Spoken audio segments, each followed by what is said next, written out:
friendly Bermudas. I can go down and see what's wrong with them, pray for them, and help them. You know what I'm saying? It's like everybody else just walk across them. Okay. And I'm seeing that there. So now you're beginning to describe a culture. Yeah. Right. And a cultural difference. And like, Yeah, Angela? Well, also, we sometimes think cultures are strange.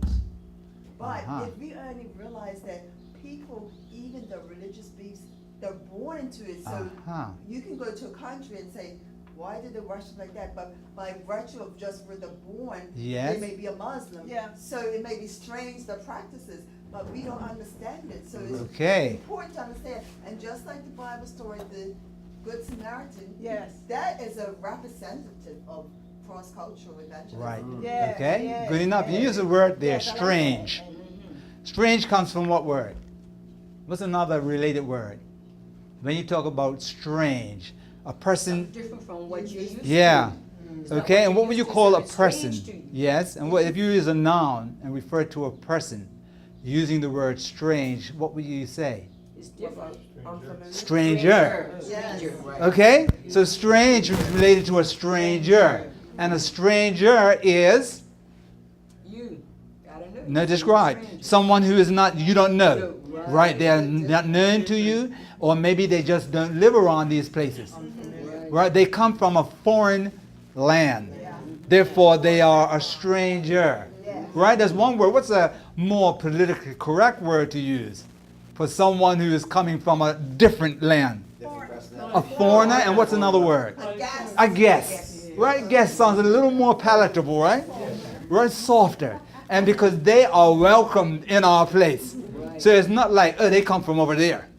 They're a stranger. They're different. They don't belong here. No, they may be different. They may come from a different place. And we recognize them as a different person, but we call them our guests. Right? We welcome them to our home.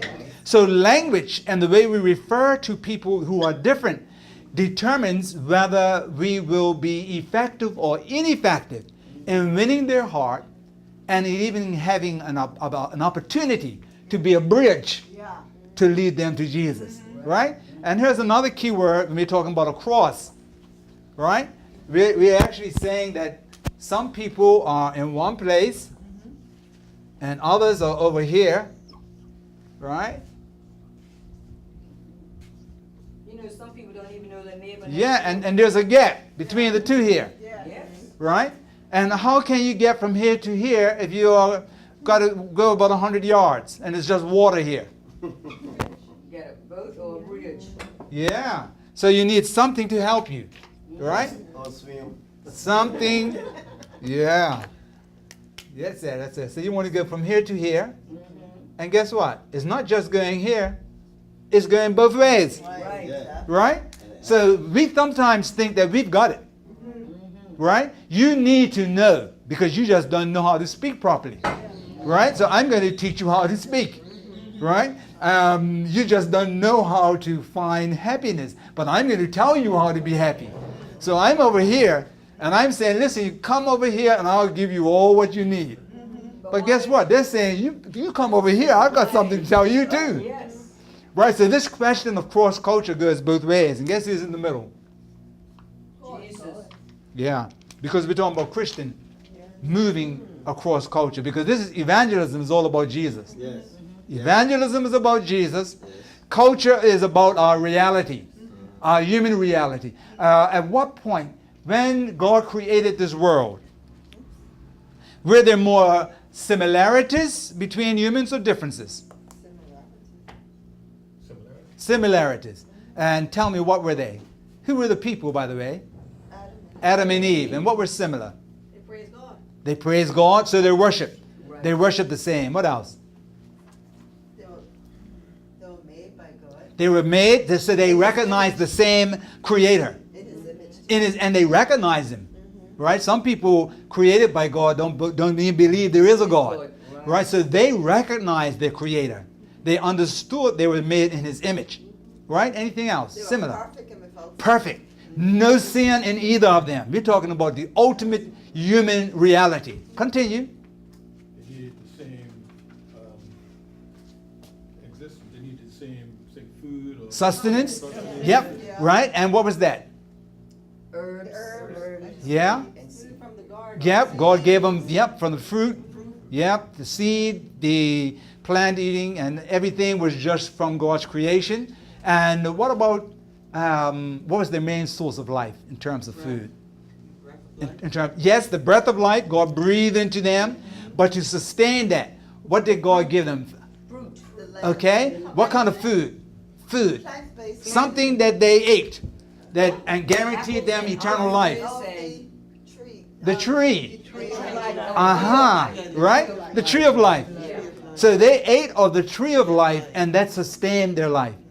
When they sinned, that tree was barred, right? They couldn't eat of it anymore. And then they were taken right out of the garden, and they couldn't have access to the tree of life. So they had some united thing. What was different about them? Male and female. Gender. Oh, if we could only understand that that's the way it was. Yeah, that's the way it is. Yeah, right? That's where it started. There was a difference. There was no confusion in their sexual identity, right? There was a clear male and female. And God brought them together to do what? To multiply. They cannot multiply if they're the same. Right? Can't do that. But the complementary nature of God's creation in gender declared God's plan in perfection. Because this happened before sin entered. So deviations now happen as a result of sin. Yeah? Okay? Right, but here going back, so right in the garden, in this perfect state, we find similarities and we find differences. But what do you say about the differences before sin now? Did you notice any difference that was negative? There was nothing. So complementary. So there was a complementary relation. The differences complemented, completed, that made them whole. Could you actually imagine? Well, there is no other way God gave us to procreate than for male and female in the union of marriage to have relationships that will give birth. That was the divine plan.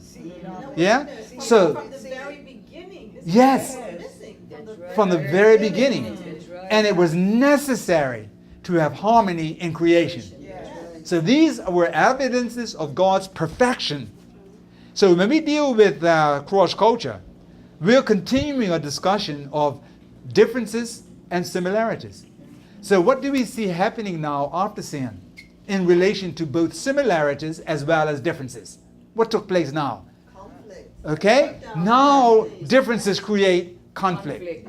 What is the first major conflict outside of the fold itself? Do we see introduced in the between in the human family? Major conflict. Brother and brother. And what did we see happening there? Murder. Why did Abel become a victim of Cain's murder? Why? Jealousy.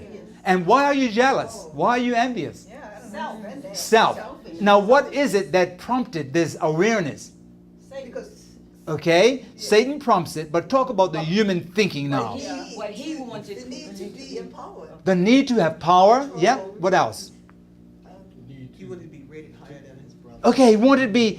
Yeah, he wanted to have more respectability, more value, more affirmation. Something about what his brother had made him feel angry. Right? We're being controlled. Yeah, because we were not the same anymore. There is something about this difference that's creating tension, conflict, anxiety. Yeah? Although God accepted Abel's gift, Yeah. he also accepted his brother's gift, Cain's gift. Uh-huh. Because although they were different, Yes. because Cain could have went to Abel and asked Abel for a lamb so that he Okay. could give to God. Yes, Am I but right? why didn't he do that? Because he wanted God to take his gift Uh-huh. and do the same thing that he done with Abel. So he wanted his way. He wanted right. He didn't want it God's way. No, he was jealous of his Jealousy, right? Right. So these are now indicators of a fallen world. When differences become problematic, when differences create tension, they cause anxiety, they produce conflict, they divide. And when those differences are unresolved, they end in death. But there's no end that's good. that's coming out of a continuing, emphasis and practice of the divisive elements in the human experience. So we are looking at how can we minimize these conflicts and tensions. How can we allow differences to be complementary? How can we affirm the sameness that brings value? And how can we find our way back to the road of perfection? Isn't that beautiful? That God has given us a roadmap to take us back? Take us back to perfection the way it was before sin entered? Yes? But that is so interesting because I would never relate Adam and Eve to that model to cross-cultural issues, which I can see jealousy Yes. is a major issue when it comes to different cultures. There you go. It's You see, but you see, it goes right back to the beginning. Yes. It goes back to the beginning. Yes. And if we were to remain at the beginnings, Right. where did we come from? Why were we here? Purpose. And who brought us here? When we can resolve the greater issues of life, we lay the foundation to evangelizing across culture. Because we can enter the world of another person the way Jesus did when he took on flesh. Right? And allow ourselves to understand and be an instrument of transformation. Because we want to be a what, everybody? We want to be a bridge. But when we go across, what else do we know happens on a bridge? Yeah, we have to come back, don't we? And guess what? People who are on the other side, they have something to offer me too. So cross culture is a two-way street. It's a two-way street. So it's really, we don't enter into another person's world as if we have it all. We know it all. We have arrived. And here I am. Your knight in shining armor is here. Get on board and I'll take you to glory. Yeah, isn't that the way we think sometimes? That's like a lot of people don't know. A lot of people don't know their next door neighbors. I know all my neighbors around. I know them. Yeah. Even Salvation Army Church is next door. Right. I saw that they have people coming there in the middle of the week for food. And I said, they need bags. So when I go to the grocery shop, I get the bags and I fill them up and I get a whole bunch and I take them to them. And they are thankful. They said they need it. So, and I take them clothes sometimes. Yeah. We take up Hamilton, but I said, but don't you get clothes away around Christmas time? She said, yes. So he said, leave them there. And so they hang them all up and the people get them, right? Yeah. And when my garden's got vegetables in it, I take it around and share with all the neighbors. I Yeah. know all the neighbors. All Yeah. the neighbors Beautiful, know me, beautiful. right? Yes. So this is what we're supposed to Exactly. That's what it's about. That's what Can't it's go about. to heaven and say, No. oh, Yes. you used to live Okay. next door to me, Yes. didn't you? Uh-huh. But no, you wanna need do to. it? Yeah. We need to. Yes, I think there's a need for air conditioning. Is that right? Yes. Okay, so if you could do that for us, Brother Millard, and close the windows accordingly, and hit the button over there. That should work. Millard. We Yeah. need to know. We Yeah. need to know our neighbors so we Yeah. can be like Christ. Uh-huh. We illustrate to our neighbors that we love you. Yeah. Out there, because if someone gets sick in your house and there's no one home, Yes. your neighbor's next door. Uh-huh. You know your neighbor. So how are you gonna go up to your neighbor and ask your neighbor, could you call the ambulance? Could you call the doctor? Yeah. You can't do that. That's And right. If you do that, you're gonna wonder how they're gonna think about you. Yeah, yeah. And, oh, she's a Christian, but she's never been over to my house. Yes, yes. That's right. I want to Okay. go to church, but she There we never comes go. to my house. All right, so we're just introducing our course, Cross-Cultural Evangelism. We introduced 3 key words, and I'd like for someone now to just give me one line, one sentence. Evangelism, what is it? Sharing the gospel of the world. Okay, culture. Diversity. Diversity and similarities. Right? So the 2 elements. And what about across? Cross culture. What is that suggesting? A two-way street. Thank you very much. Right? We're going 2 ways. 2-way street. And with that beginning, let's take a look at our formal outline. And yeah, that's just for the year, just over here. Just hit that button there. Okay, I'd like for you to take out your outline. This was service for this week and next week.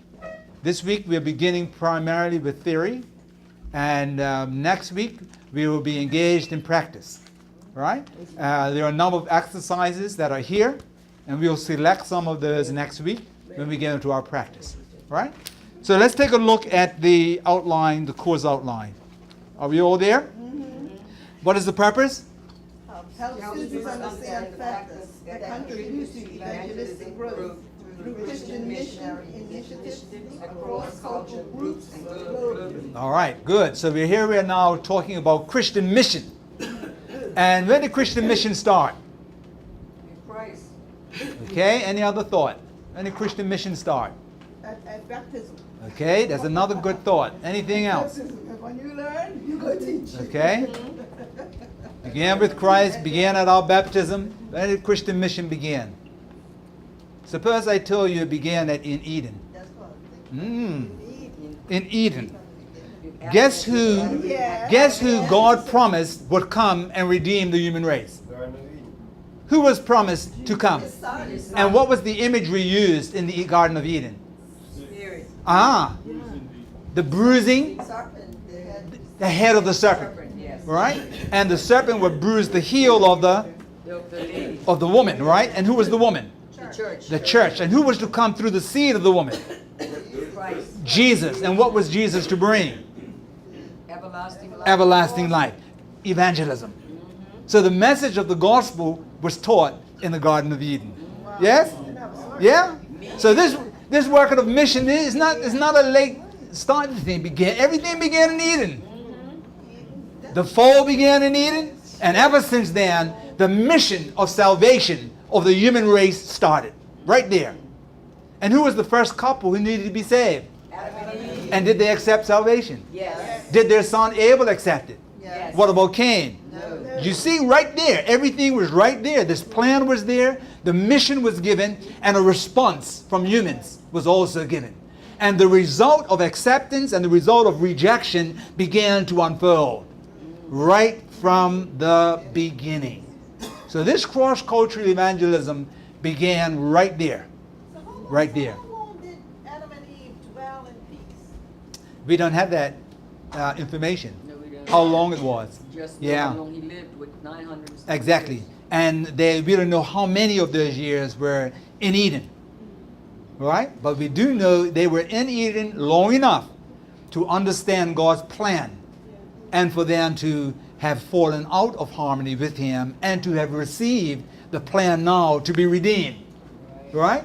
Because the message that God inspired authors to write was for our benefit. So all that we need, we know. But that detail we don't know. All right? So there's the plan. The plan is operating right there from Eden, right from the Eden. When do you see the first major shift from the oneness in the human experience to the divisiveness that created problems? And when Eve took the apple, and she blamed Adam.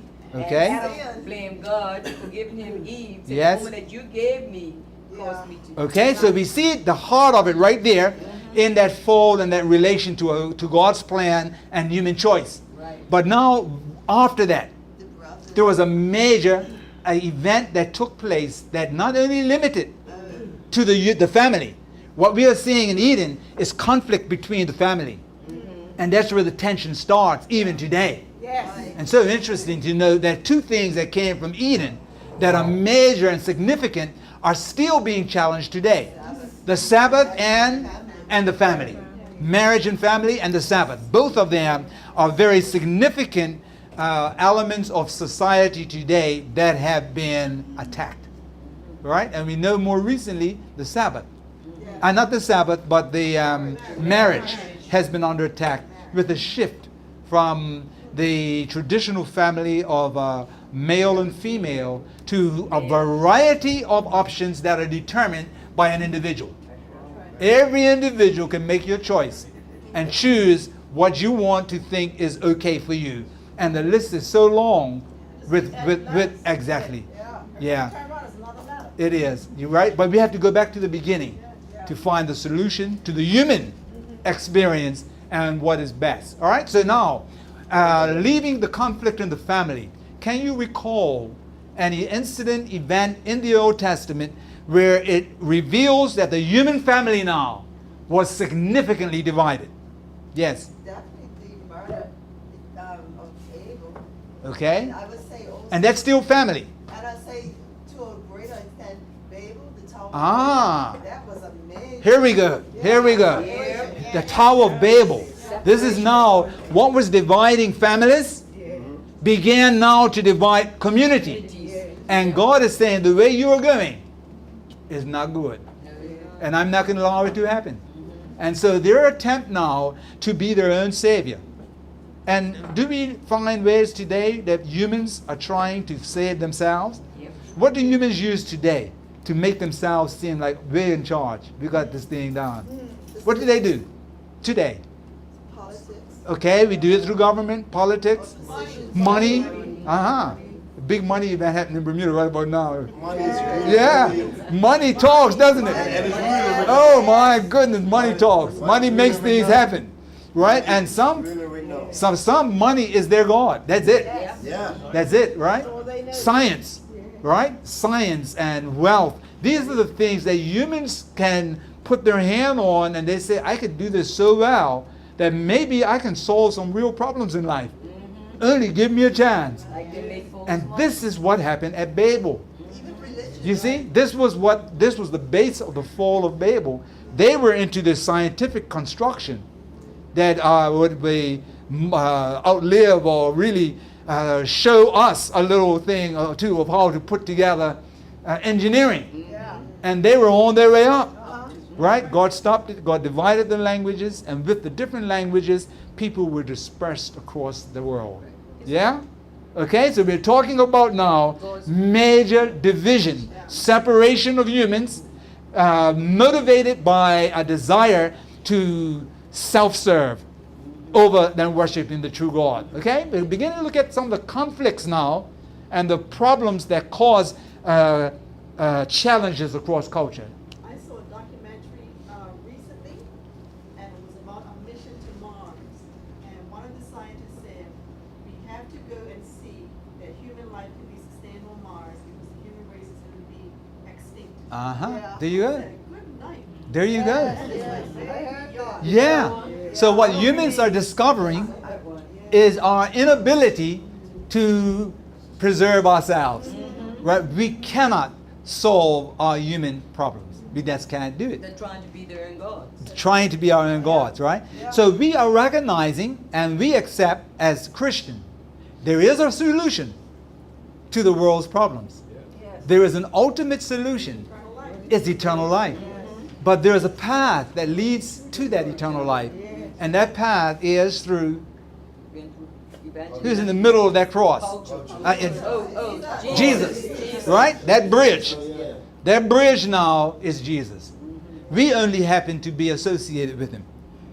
So we don't even really have the answer. We have the one who has the answer. And since he is in charge of my life, I become now your bridge. I become a bridge so that you can connect with him who will give you life. Right? Differences now become problematic. You see? Now I'm no longer able to speak your language. And guess what? You're a Mason and you're asking me to send up some cement and sand. And I send you a cool drink of water. Because you didn't understand it. I didn't understand your language. How do you feel, Mr. Mason? Forrest? Yeah, up there. You want to do some plastering. Frustrated, right? Irritated. Yes, right? Because these differences, this difference of language has created conflict, tension, anxiety. I want to get this job done. I know I can do it, but I can't do it if you send me water when I want water. Yeah, you misunderstood me. Right? So our language is not the same. You see how language now becomes a problem? Right? And I'm becoming frustrated with you because you can't speak my language. Why should I be frustrated? It's just a little difference. Right? You don't understand me, I don't understand. But that's why I get excited and anxiety. Hey, look, the bread, brother. But scientists is causing another conflict because they're made up their mind. They want to prove the Bible to be wrong. Yes. All things. They're trying to top that Bible. Right? And I'm telling you, they're confusing a lot of people that don't know their stories. That's right. So if we don't keep on God's word, the very elect Yes. will be lost. That's right. Okay, we got to work. It seems so true. Exactly. We have a work to do. But we see the kind of challenges with differences. So we need to help people to look at differences so that they become complements. Right? And not barriers. And confident. and confidence, so that there is positivity Yes. in combining differences to enrich our humanity. Right? Because sin has distorted us, and therefore differences have become problematic. There was a point that differences were simply acknowledging that there is a complement. In order for a male and a female to give a child, they need to be biologically different, physiologically different. But that difference is not bad. It's just complementary. You see? So when you understood differences in a complementary nature, then differences did not create anxiety, nor did it cause a rising of tension and conflict and a value attributing more worth to one than the other. It was simply a neutral reality that in order for us to achieve a common purpose of procreating, we must have within ourselves complementary elements. They are different, but complementary. Okay? So how do we now say because of sin, differences have created conflict? Jealous. And while we are living in sin, we need to understand that. Understand the nature of differences, identify those differences that are really good, as well as those that are inherently evil. So we don't conturn differences that are evil, nor do we just attribute evil to all differences. You get the difference? But it's the gospel that helps us to clarify our reality. And we have to go back to creation. Could you say that again? About the all differences are evil. Okay? Yeah, differences are complementary, right? And there are some differences that are inherently evil. Okay? I am different from you, Cain, because I don't like what you do, and my difference is going to allow me to justify my anger. Right? And I'm going to even kill you, because that's a good thing for me to do to you. Right? Now, does it make it good because you think it's good? No. Some differences are evil. All differences are not evil. Most differences are simply just acknowledging the fact that we come from a different path. That's all it is. Confusion. Yeah? And it's not just built on confusion. You came from France, so you speak French. And I came from Bermuda, so I speak English. Who's better than the other? Neither one then. No, it's just a fact of life that we have different languages because we came from different places and we were nurtured different ways. Is that right? So help us we want to be able to appreciate the differences that are in and of themselves of equal value. Right? As well as identify differences that are inherently evil. And what makes them evil is a more complete knowledge of our Creator and His revelation. So we now look at guides as to what identifies right from wrong and how best to shape our world by complementary differences that are holistic, by the removal of differences on both sides of the divide that are inherently evil, by the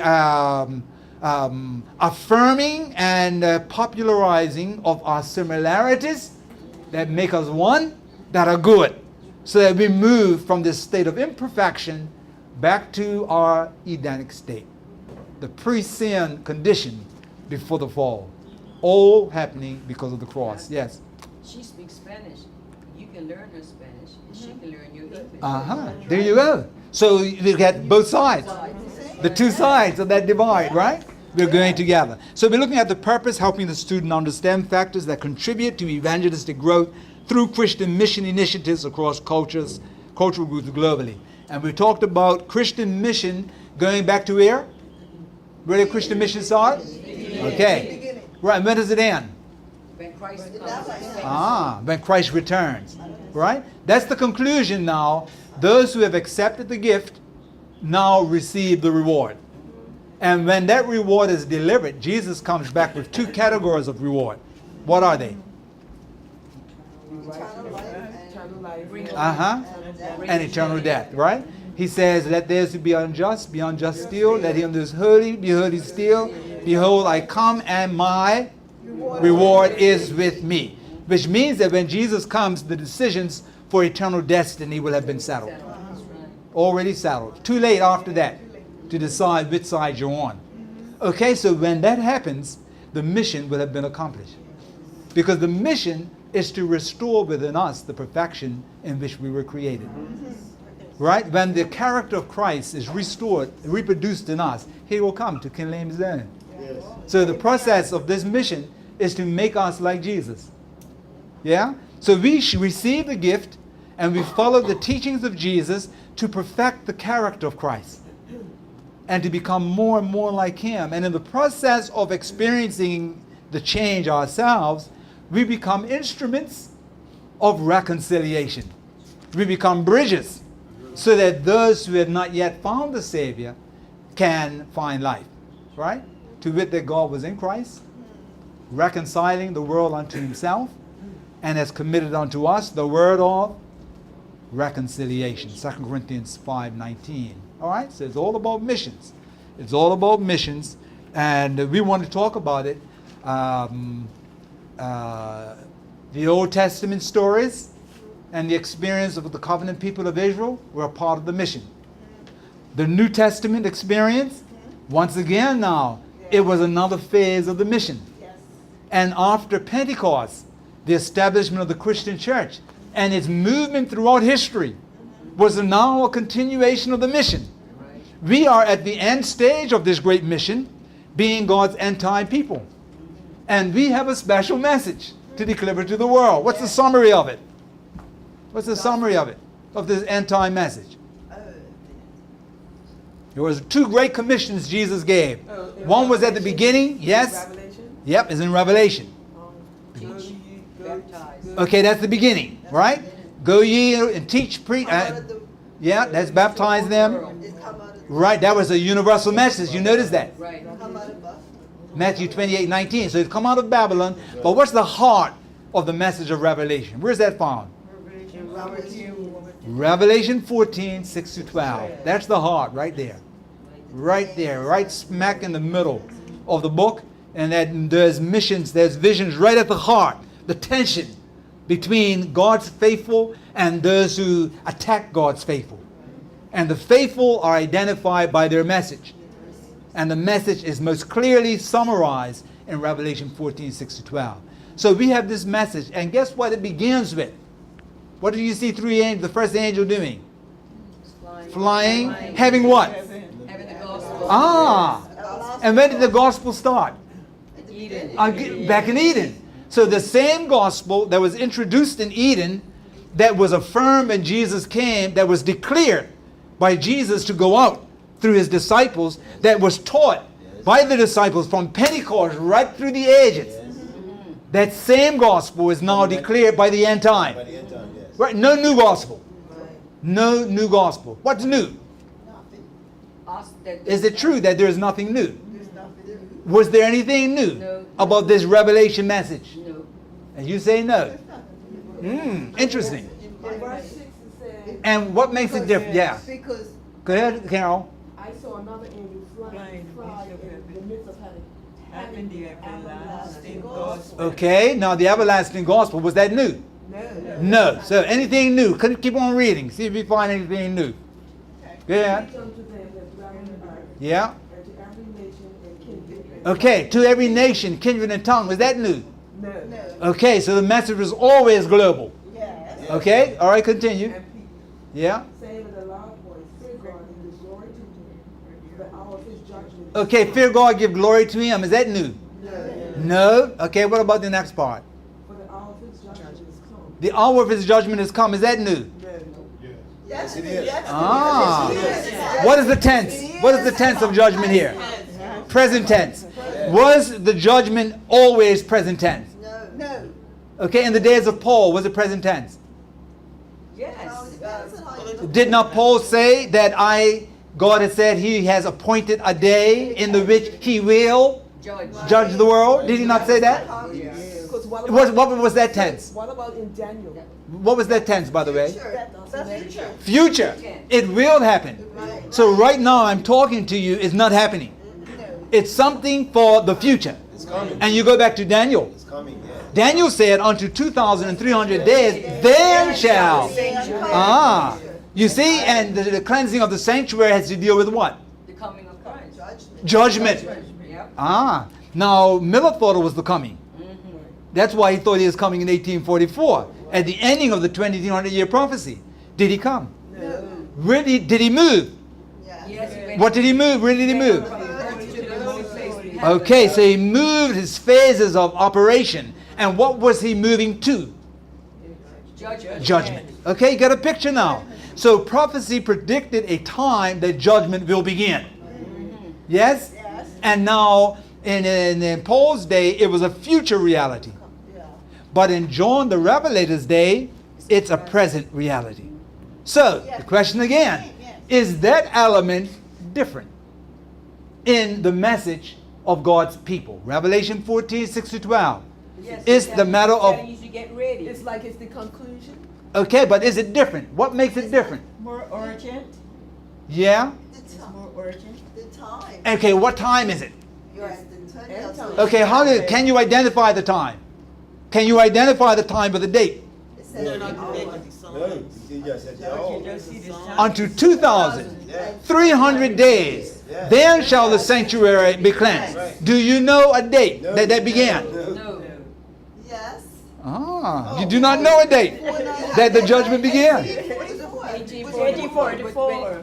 Okay, what about 1844? Here. The It's judgment. when the judgment, that's That's when, again judgment. Yes, that's when. That's when Christ went into the Okay. holy place in heaven. Did he go into the holy place to begin judgment before 1844? No, Did he start it after 1844? no. Which means that 1844 was significant. It was a moment in time, right, that could be calculated, that determines who is delivering this message. You get it? The picture here. So God now is saying, I've raised up a people in the end time who is telling the world that judgment has begun. Right? That's unique. So now when we see the rest of the teachings of that Revelation 14, 6 to 12, they are within the context of time. And a time element marks a difference in a messenger for Christ who is telling the world about Jesus. You get a feel here? And that's who we are. You see, the picture now is that there is a mission and there is a message for God's end time church. You get it? You got the picture here. We need to see ourselves the way God does. Because when he was establishing a change in heaven, he raised up a people on earth to tell the world what he's doing. Right. And we are they. We are the people. We are the people. Yes? So now I can understand even more so how we are now spiritual issue, because now with all the stories as a child, learning that they had to go to Canaan, Yeah. again they had that mission, they were Yeah. supposed to do the work Yes. of being There you go. evangelizing those, That was those exactly. foreign, heathen That was countries, their role. and they didn't accomplish There it. you go. And so now we've gotten to this point, and are we accomplishing that? That's the question. That is the question. And so the course now is to rekindle the flame of mission within our hearts so that we will act on it right in the corner where we are. And as we move and mingle among people who are different from us, so that they can experience the joy of salvation that brings harmony and complement with differences, and that removes elements that are divisive and destructive and undermining of God's character on both sides of the divide, so that both we and they are transformed to become more like Jesus. And the gospel is the message as at the heart of carrying it, and we must carry it as a people in the end time. Okay? So God has identified us significantly in the end time with a message to go to the world. Angels flying. All nations must know. All peoples, all tongues. So the message and mission of the church is ours to carry. Right. Right? So what is that message? and what is our mission. You see, that becomes important now because that's all about purpose. Right? And purpose dictates how we live. What we do, what we don't do, who we mingle with, how we go about it, our total way of life is driven by purpose. God had a purpose. His purpose was to create a perfect world. When that fell through, his next purpose that moved into action was to redeem the fallen.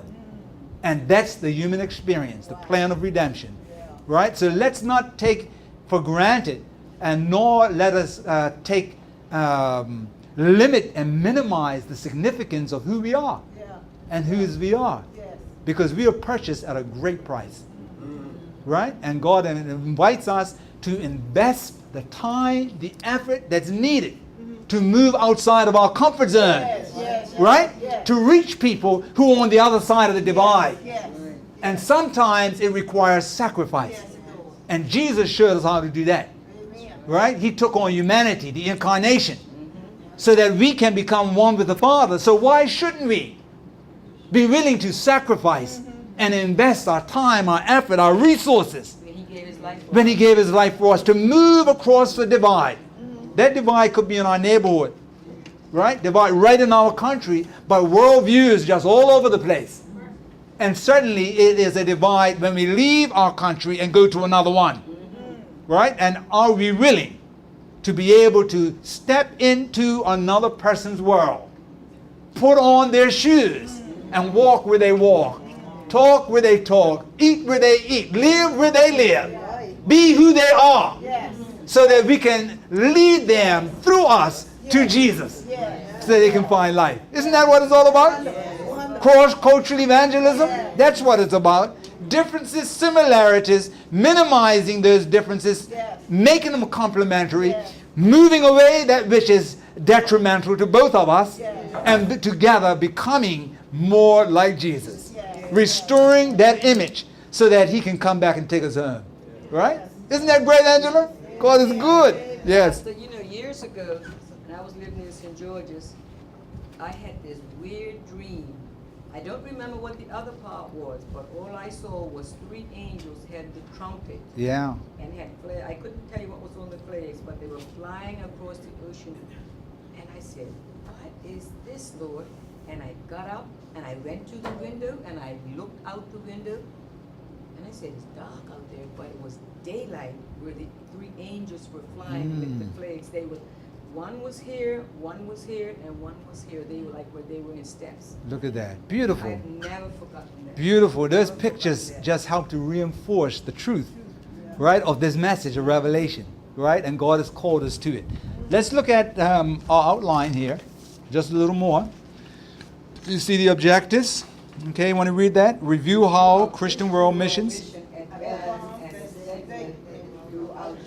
Okay, continue. Identify challenges that face Christians as they work to accomplish their goal. Uh-huh. Discover insights, tools among Seventh-day Adventists for evangelism across cultures. And fourthly, Strategies to reach all nations, Christ in Bermuda, based on principles of cross-cultural evangelism. okay, that objective 4 is the biggest of them all. And that will probably not be accomplished during the time we're here. But hopefully the seeds will be planted that will germinate in actions that we will develop within our local churches until we become a all nations people. Bermuda Conference reflects a cross-section of nations, right? But to what extent do we really enter the world of even those who come in our pews?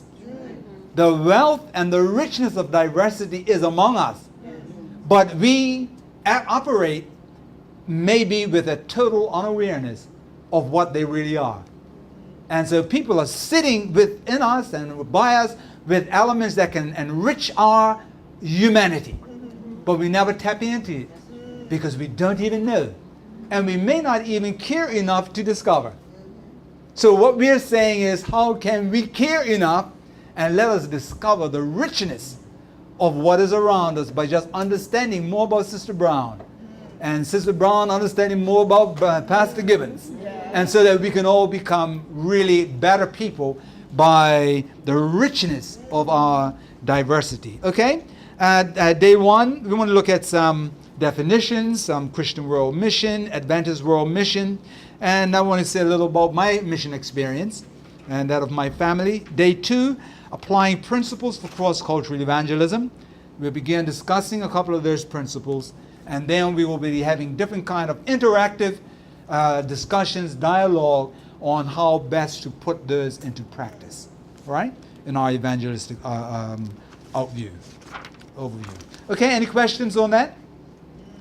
If you turn right over, you follow the outline. We've just sort of compiled a number of different elements here. They're not all numbered in order, but we just follow them in a page-by-page approach. But I thought it would be good to recapture what our mission is, right?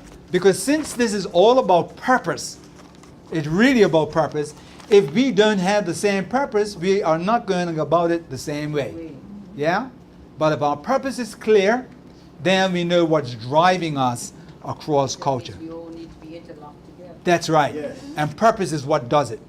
So the mission of the Seventh-day Adventist World Church is what we're reading here. And what is it? The mission of the Seventh-day Adventist Church? Communicate the everlasting gospel with the context of creating message of Revelation 14:16.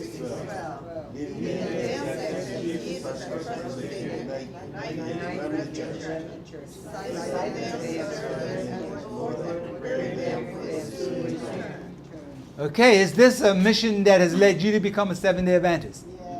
Yes? Is there anything about this you no longer agree with? Not yet. Do you see this as being the biggest, the boldest, and the reason why we are where we are? Is it enough to drive your operation, your thinking, your practices? More than enough. More than enough. This is it. This is who we are, right? This is our purpose and our methodology. There are four basic identifying approaches that we use. What are they? Just the heading: preaching, teaching, healing, discipling. That's it, right? So we preach every Sabbath, right? And all the church comes together with the highlight and culmination of a worship service. There is preaching, right? We have evangelistic series. We proclaim our message through that method, right? Teaching. What about teaching? How active are we in our world in the area of education? Very much so. Yeah. When you talk about Protestant education systems, second to none. In terms of our scope of operation, the levels from the kindergarten right up through university, education is a very prominent value of Seventh-day Adventists for good reasons. People who become Seventh-day Adventists become better people because of our focus on education. You are in a class because of education, right? Right now is a part of who we are, right? So teaching is important. Healing, our ministers of healing. What do they include? The hospital. Our hospital systems, right? Medical Medical missionary, right? Our whole diet and our approach, right, to holistic living and what have you, comes under our healing ministry. And then discipling. And discipling is more so what we're doing right now, because we are now being equipped to help others to know about Jesus and how to do so in an effective way, right? Okay, so methodology. And what we want to talk about in the historical approach to this mission is how we have accomplished and approached mission throughout the ages, right? And some of the pitfalls, some of the pluses, and what we can learn from how the church has moved throughout the centuries, beginning with the covenant people of Israel, right? Continuing through the early disciples in the New Testament church. Then looking at the church throughout its history and to where we are, and looking at Adventism and our history and how we have carried this message. Who knows the name of a recent video that has been uploaded on YouTube that talks about our beginnings as a church? Tell the world. You want to Google it. Tell the world. Put Tell the World YouTube. Tell the World YouTube. And you'll find a 2.5 hour presentation. Is a DVD, film produced to capture the history of the Seventh-day Adventist Church. Oh, that's the Ellen G. White begins with Miller, then it moves on after the disappointment to the early church, and it ends with sending Jane Andrews, right, out to Switzerland in 1974. J.N. Andrews, yes. Andrews University was named after him. First great missionary, right? Sent out. So it was how God called us into being as a people and now sends us to the world. Right? And so we see now through that history our early beginnings, and we ask ourselves, where are we today? Where are we right now? And how can we tell the world? YouTube. Yeah, just Google that, YouTube, and it should come up. About 2 hours, 33 minutes, thereabout. All right? Okay, so let's just take a look here. You could read these details again. Ellen White has a vision here of seeing hundreds and thousands, going door to door, opening the Word of God in homes, and that's what we want to recreate by our being active evangelists for Jesus Christ, our waves evangelists, who are carrying this gospel into all the world. Right? So we actually have been, okay. Well, we're moving closer to 12. Should we just go to 12 then take our break? Or do you need a break right now? Okay, let's do that. Right, let's see how far we can go here. We want to look at a couple of definitions. Definitions about culture. And see what we can pick up here. Yeah, what I used here, drawn on some presentations. This particular one was from a Dr. Lilia Wagner at a president's dinner. And the topic was cashing in culture on how diversity and culture influence philanthropy. Right? But I just want to highlight something. I like the way she put it together. How would you define culture? What is culture? Yeah? How would you define culture? Society's values. The way of life. A way of life. A people's way of life. Yeah? What would be included in culture? Language. Dress. Okay. Eating habits. Okay, we talk language. Religion. Yeah. Right, so this is our conduct and behavior. Here's what she says. Culture can be most easily explained as a people's way of life. Also, cultural development takes place over time. Well, what is that suggesting? It changes. It changes, right?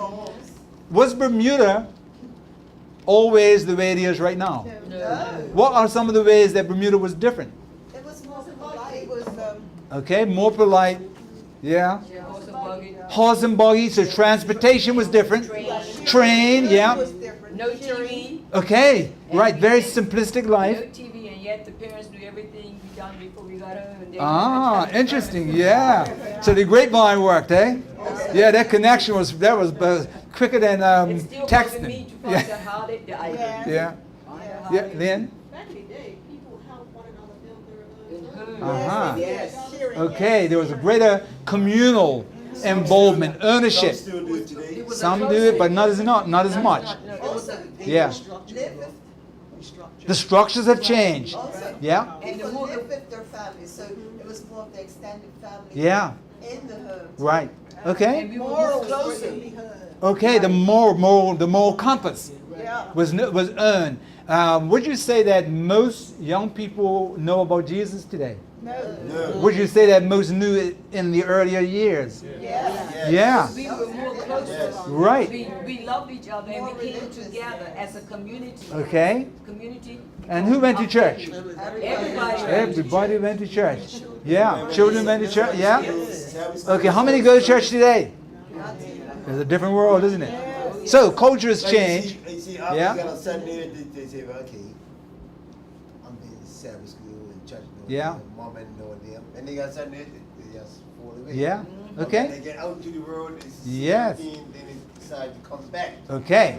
But it seems like it's harder for them to come back Right. You know, there. And what are some other ways you see where culture is changing in Bermuda? We all helped each other, but now Yeah. we don't even know our next door neighbor now. Okay, so All socially, of this, social yeah. interaction has changed. Anything else you see? Significant technology. The way we communicate, the technology, right? That's changed. You look at persons today, you walk beside them, and what are they looking at? Their phone, they're texting, right? That's a new way. Also, They walking Yeah. down traffic looking at this thing. families Yeah. don't get together, so you may not even know your second, third cousin. Right, Right. that's it. People used to have tell the story. Yes, yes, Yeah, yes, picnics yes. and all Yeah. of that together, yeah. I was going to say, long ago they used to say the village took care of all the children. Yeah, yeah. Because I can remember as a child coming up, I was walking down the road and playing and doing some silliness, and a gentleman came by and said, "You're a family to such a person," and I said no. And by the time I got home, the person was right there. I said, Yeah. "I just saw this child."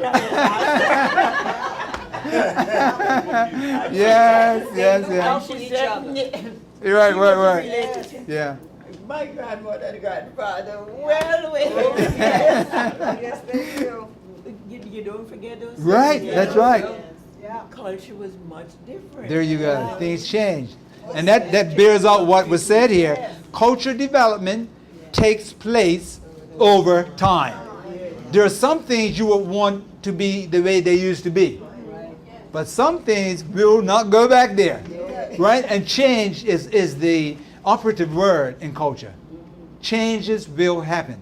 And the extent to which things change, what changes is the decision of the community. Right? So we're struggling with some things right now. Right? In our context. What are we struggling with? Marriage, right? That's a big issue. Right? The same sex, yeah. Yeah, we never thought. But in reality, this is where significant influential pockets across the are moving. Right? And the fact is, Bermuda is no longer the Bermuda that we once were. No. We're no longer just black and white. Right? We are multicultural. Right? And the influence is significant. We no longer depend solely on tourism. Right? The whole international business community and the way we live and the need for money, all of that drives how we behave as a society. And so there are influences over which we have no control or limited control. And the most control that we can really have is which control? Ourselves, right? We can make our own choices and live with the consequences, right? But our choices may or may not influence the masses. But if it's big enough for us, it's all right, right? Because when it comes to conscience, one is the majority. Yeah? So even in the midst of a changing cultural reality, we have the privilege of choosing our position on life issues, those things that will not change for us. Despite all else. And even to the death, here I stand. I cannot be otherwise. Right? So conscience, conviction becomes significant in an ever-changing world. So yes, culture changes. Yes, we must adapt to work together in harmony. But no, we must not compromise what is ultimately right and wrong given to us by God. Right? And so we have to draw the line in the sand. But yet, as far as we can, we must find a way to be a bridge, right? To reduce tension, to reduce conflict, and allow conflict to be a catalyst for growth, and to become the people that God would have us be in harmony, even in the midst of diversity. All right? As we continue our dialogue, as we look at these definitions, as we look at history unfolding, we are looking at now what can we glean to better understand the world of culture. And how can we learn to use that knowledge effectively to evangelize a lost world? Yeah? That's where we're going. I don't quite know how to say this as an educator, but we know that now a lot of people who have degrees can't get jobs. When the recession hit a while back, there were more and more people who were tapping into their own talents and skills and developing more businesses. So are we going back to a more entrepreneurial spirit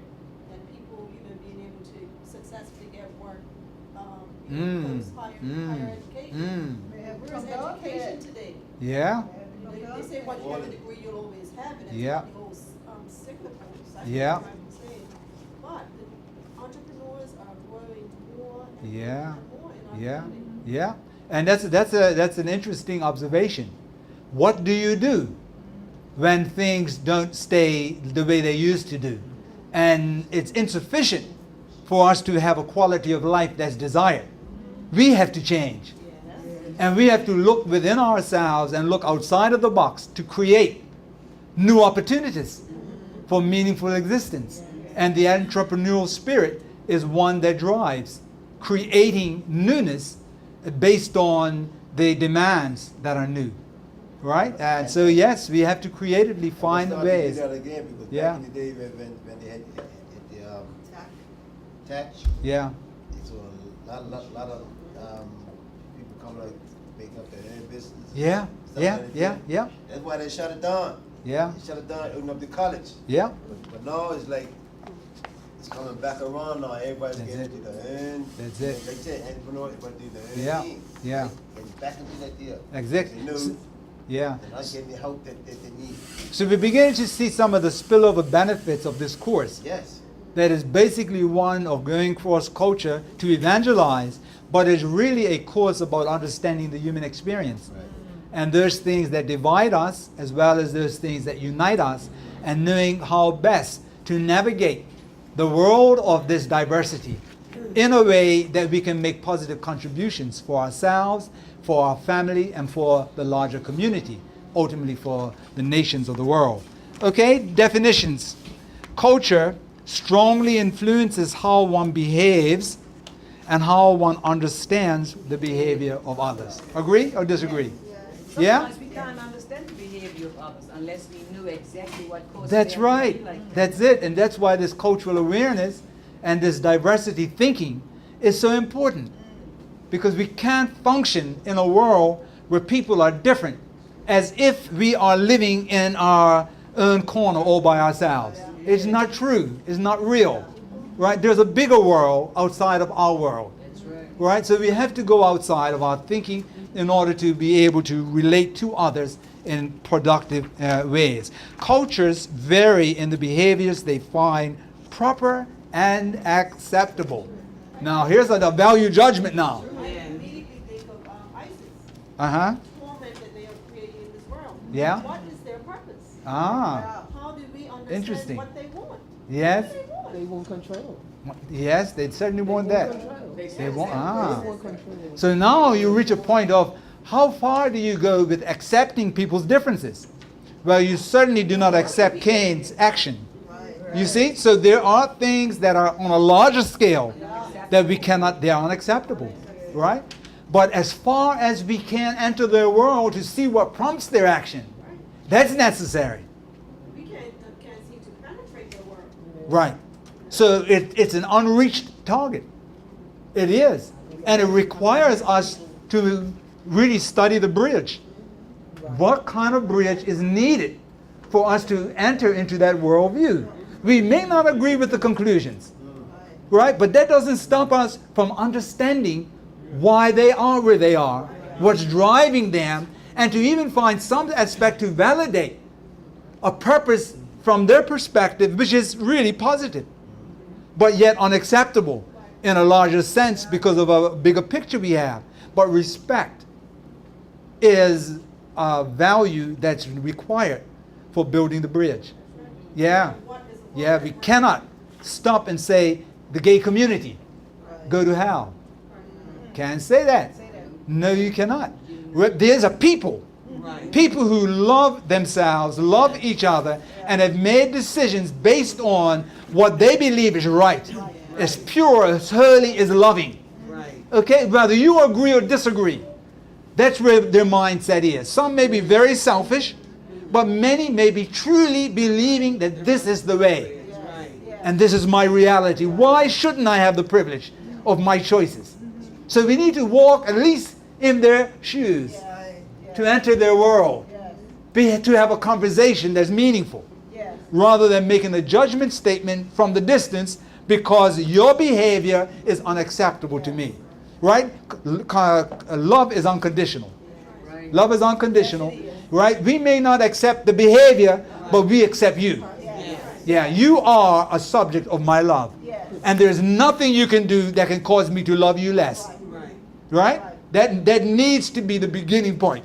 Right? And the behavior is not the same as the person. Right. He's Yeah. a human as a child of God. Yes. God died for him too. That's right. Yes. Jesus says in his word that he loves the person. Yes, he does. Not the sinner. That's it. Right. That's it. So we, as God's children, Yeah. need to follow. That's it. Remember now, the universal language is Love.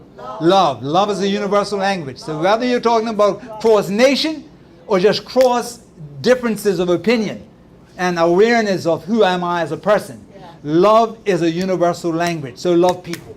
But don't Love lose people. sight of Jesus. Don't lose Love sight people. of Yeah. the Lord too. You know? Yes. Love is being used to justify. Yes, it is. Right?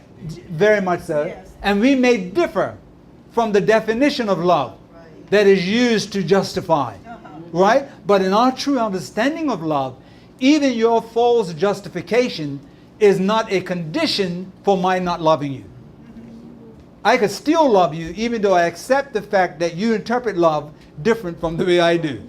And I will never even accept your interpretation. But I'll always accept you. Whether you know it, believe it, or want it. It's what I do because I am God's child. And He asks me to love. Yeah. As I looked into that situation, you know, people are born with, sometimes babies are born with two genes. And the parents at birth have to make a decision whether they want a boy or girl. And when they make that decision, it may supposed to be a boy, but they wanted a girl. So they have the penis removed and have a girl. It may be a girl. And they'll have the uterus taken out and penis brought in.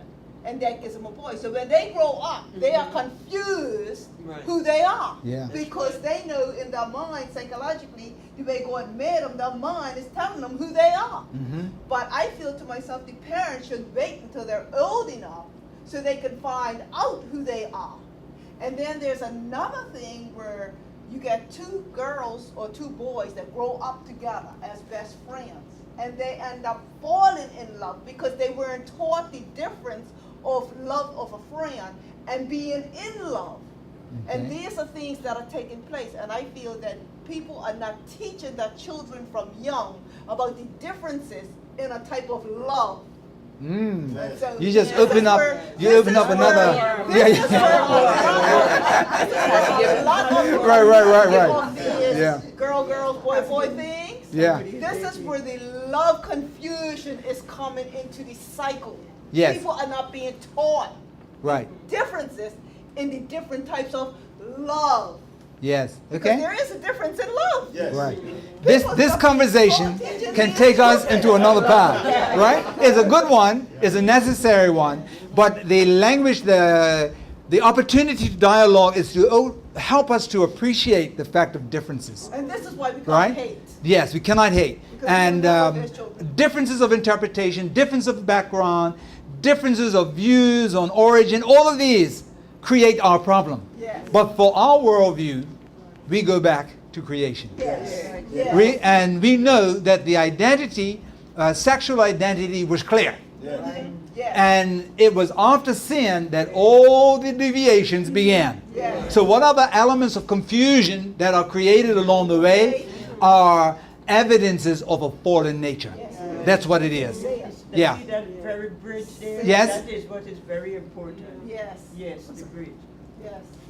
Keeping Jesus in focus. Yes, Yes. that's Keep what Jesus you're in talking about. focus. That's it. The same one as I used to do. He loves the person, Yeah, but I'll he lock hates that the and I'll go out seed. here. But we can't And I'll hate leave them this- because of what they I'll do, leave the because camera we here. don't know what got them into that. You can wrap it up. Also, Yeah. as you were talking about proper and acceptable behavior, I think even within the church, we're having challenges with the culture shift because we have the young people. Yeah. And then those who are seasoned. Yeah. And there is issues with music, with Yes, and so yes. So even within our own belief system, That's we right. have that culture. There you go. that is a challenge. But when you look at it, that bridge is critical because we still have to respect each other. That's it. When you go to other cultures who are of a different religion, like I've been to different temples and so forth, you have to respect their beliefs. So as a woman, you have to cover your hair and so forth. So you may not believe in that, Yeah. but because you respect them. There you you go. have to There you do go. that. That's right. It's respect.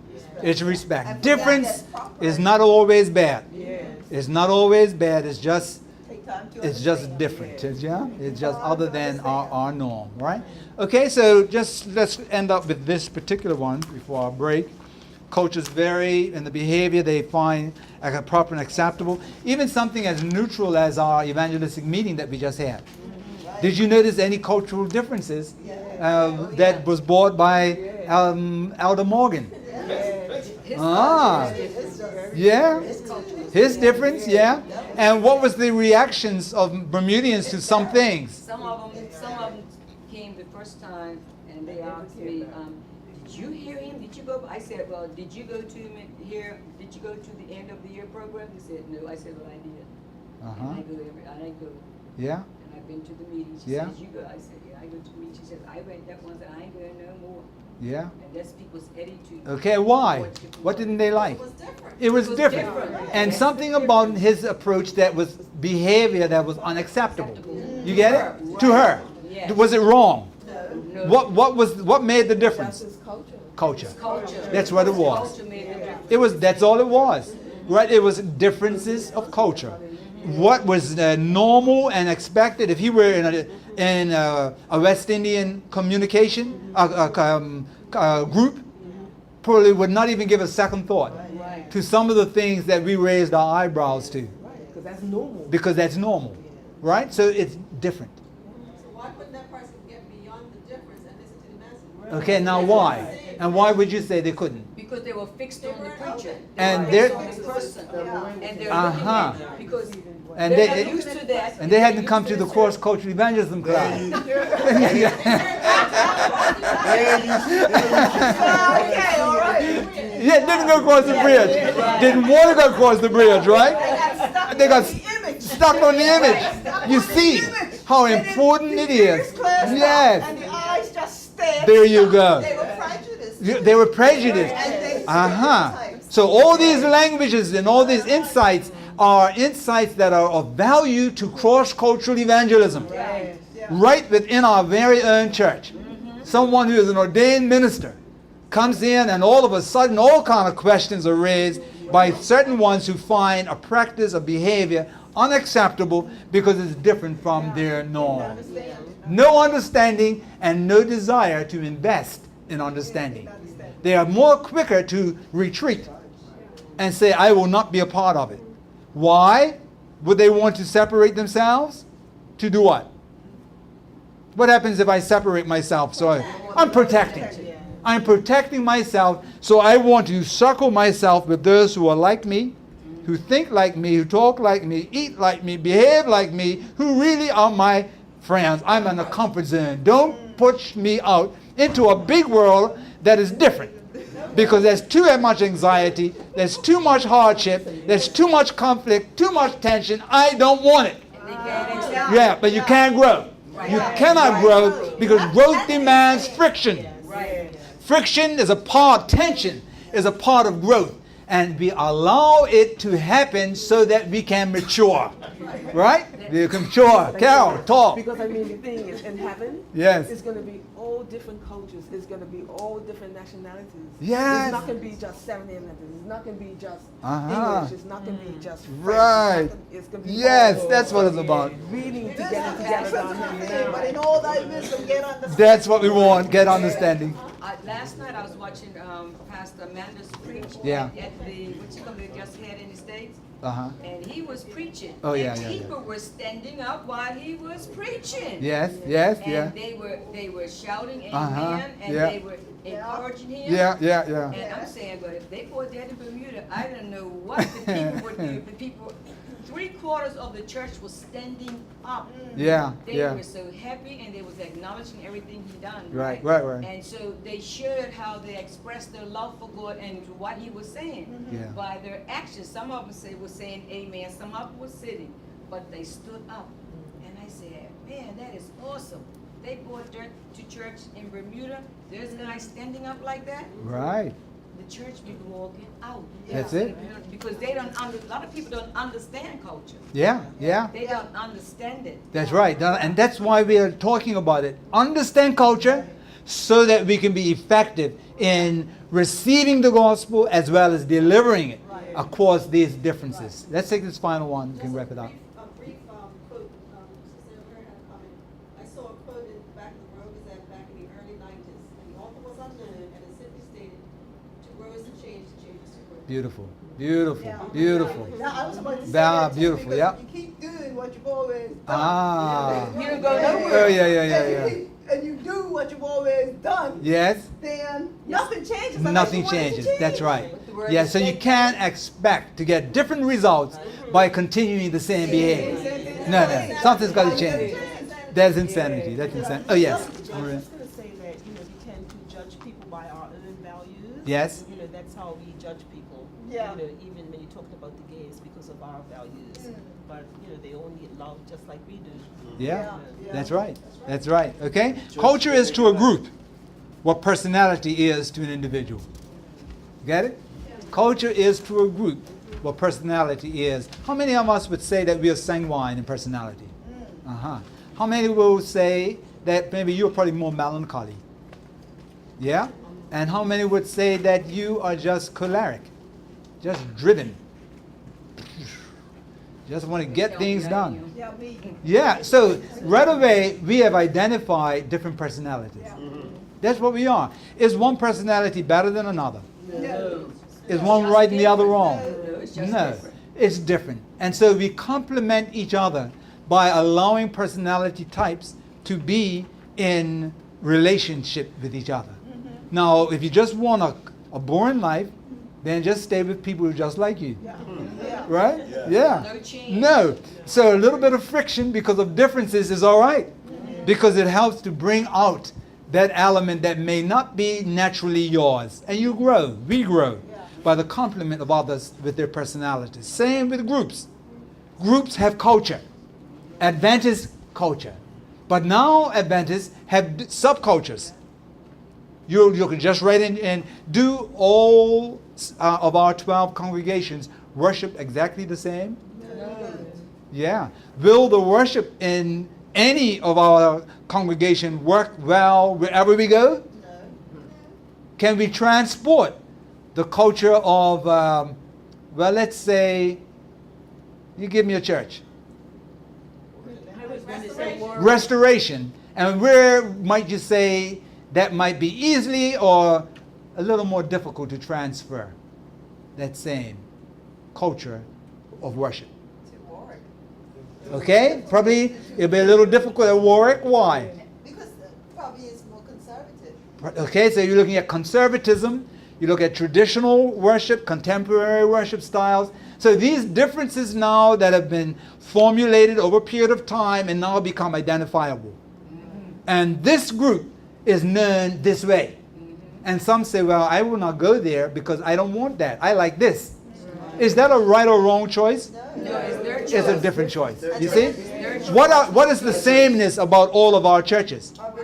Our beliefs, our mission, our vision. You get it? Yes. So there are some things that unite us, but everything does not have to be the same in order for us to be on the same page of mission. It's our Right? choice. Yeah. Okay, so again, culture is also reflected in organization. Culture encompasses all aspects of society: social norms, artistic and musical expressions, traditions, literary, legal, economic, religious, and educational. Culture is tangible and explicit. Language, dress, food, social rituals, customs, traditions, folk heroes, symbols, artifacts. Culture is intangible and implicit. Beliefs and values. Culture is a pattern of shared values among groups of people. These shared values are behaviors, attitudes, and systemic practices.